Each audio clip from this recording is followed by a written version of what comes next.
हिमाचल प्रदेश के जिला कुल्लू में बीते दिनों बाहरी राज्यों से आने वाले मोटरसाइकिल सवारों के द्वारा स्थानीय लोगों के साथ मारपीट की गई और कई जगह पर हुड़दंग मचाया गया।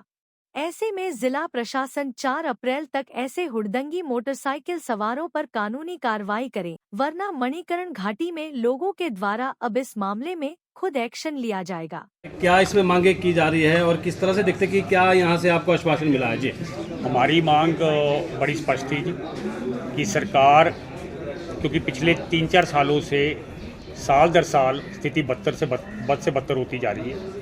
आपको ज्ञात होगा कि 2 साल पहले मणिकरण के अंदर बहुत बड़ा लेवल पे उपद्रव हुआ था, जिसमें रात को 12 बजे, एक तो हमारी उस दिन फागली थी, तो हमारी माता नैना के रथ के सामने बंदर के मुखौटे डाल के वो अभद्र मजाक कर रहे थे, जिस पे हमारे लड़कों ने ऑब्जेक्शन रेज की।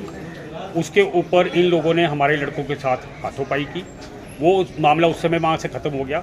पर रात को 12 बजे गुरुद्वारे से 80-90 लोग तलवारों से, डंडों से और हथियारों से लैस होके बाहर निकलते हैं और आके रास्ते में जितनी दुकानें हैं, जो भी लोग उनको रास्ते में मिलते हैं उनको मारते हैं, दुकानों में तोड़फाड़ करते हैं।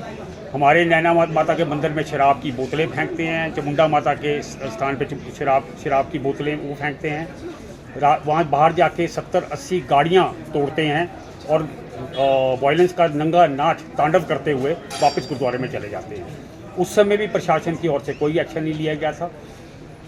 इन हरकतों के कारण इन लोगों की हौसले बढ़ते जा रहे हैं और अभी आपको पता ही है, इतना न्यूज़ के अंदर फैला हुआ है कि ये लोग खालिस्तान के झंडे लगा के, भिंडरावाला के नारे लगाते हैं, जिससे कि हमारे लोकल लोगों की भावना उत्तेजित होती है। ये नशे की हालत में बाइक के ऊपर ट्रिपलिंग करते हुए जो सिख लोग हैं उनके लिए तो पगड़ी के साथ अलाउड है, पर ये जो परने बांध के भी बिना हेलमेट के चलते हैं, भुक्की, चिट्टे, अफीम के नशे करते हुए चलते हैं, बाइक पे ट्रिपलिंग करते हुए चलते हैं, एकदम अन्य तरीके से बाइक चलाते हैं। और अगर उसमें उस स्थिति पैदा होती है कि ऑब्वियसली कहीं ना कहीं गाड़ियों के आपस में इंसिडेंट्स होते हैं और हमारे लोकल लोगों पे उसके बोलने के ऊपर ये लोग वायलेंस करते हैं और ये मॉब मेंटालिटी के साथ करते हैं। इनकी गाड़ियों में 5-5, 6-6 फुट के लोहे के पाइपों के या सख्त डंडों के इन्होंने झंडे लगाए होते हैं। वो इनको हथियार की तरह यूज़ करते हैं। हमारी प्रशासन से डिमांड है कि निशान साहब जो है वो आदरणीय है, निशान साहब लगा के आएँ, पर भिंडरावाले और खालिस्तान के झंडे हम लोग बर्दाश्त नहीं करेंगे। तो हमारे प्रदेश की स्थिति बद से बदतर होती जा रही है। आज हमने अपना रोष व्यक्त करके अपने सीएम महोदय को डीसी महोदय के थ्रू ज्ञापन दिया था, पर जिस तरीके के हमें आश्वासन दिए गए हैं, हमें बहुत ज़्यादा उम्मीद नहीं है। हमने सरकार को बोला है कि पिछले मामले से लेके जो मणिकरण के टाइम के मामले हैं या उसके बाद साल दर साल, इस साल डोभी में इतनी मार कुटाई हुई, रायसन में हुई, साडा बैरियर तोड़ के 30-40 युवक वहाँ पे जो कर्मचारी हैं उनको मार के वहाँ से निकल जाते हैं। वहाँ पे सीसीटीवी कैमरास लगे हैं, उसकी फुटेज होती है, वो मणिकरण घूम के वापस भी निकल जाते हैं और सिर्फ खाना पूर्ति के तौर पे 2 दिन के बाद उन बाइक्स के नंबर लेके एक एफआईआर दर्ज कर दी जाती है। हमने सरकार से अनुरोध किया है कि आप उस पर एक्शन लें।